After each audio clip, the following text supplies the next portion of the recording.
En toe dit aand was op daardie eerste dag van die week, en die deure waar die disippels vergader het uit vrees vir die Jahudim gesluit was, het Jehoshua gekom en in hul midde gestaan en aan hulle gesê, Shalom Alechem, vrede vir julle.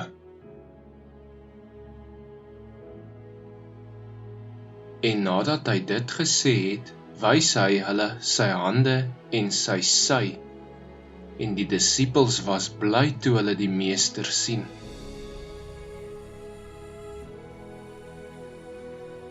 Jehoshua sê toe weer vir hulle, vrede vir julle, soos die Vader my gestuur het, stuur ek julle ook.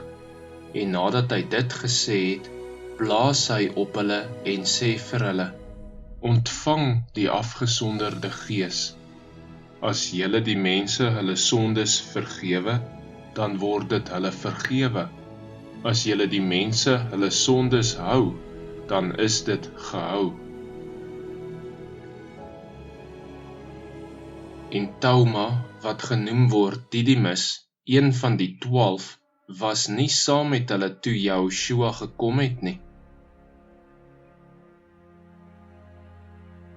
Die ander disippels sê toe vir hom, ons het die meester gesien, maar hy het vir hulle gesê, as ek nie in sy hande die merke van die spykers sien en my vinger steek in die merk van die spykers en my hand in sy sy steek nie, sal ek nooit glo nie.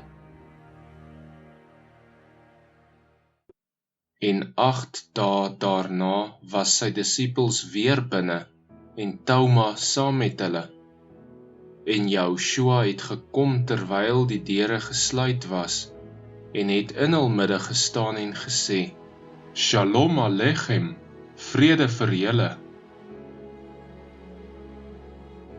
Daarna sê hy vir Toma, bring jou vinger hier, en kyk na my hande, en bring jou hand en steek dit in my sy, en moenie ongelowig wees nie, maar gelowig. En Toma antwoord en sê vir hom, my meester en my Elohim. Jehoshua sê vir hom, omdat jy my gesien het, Toma, het jy geglo. Geseënd is die wat nie gesien het nie, en tog geglo het. Nog baie ander tekens het Jehoshua voor sy disippels gedoen wat in hierdie boek nie opgeskryf is nie.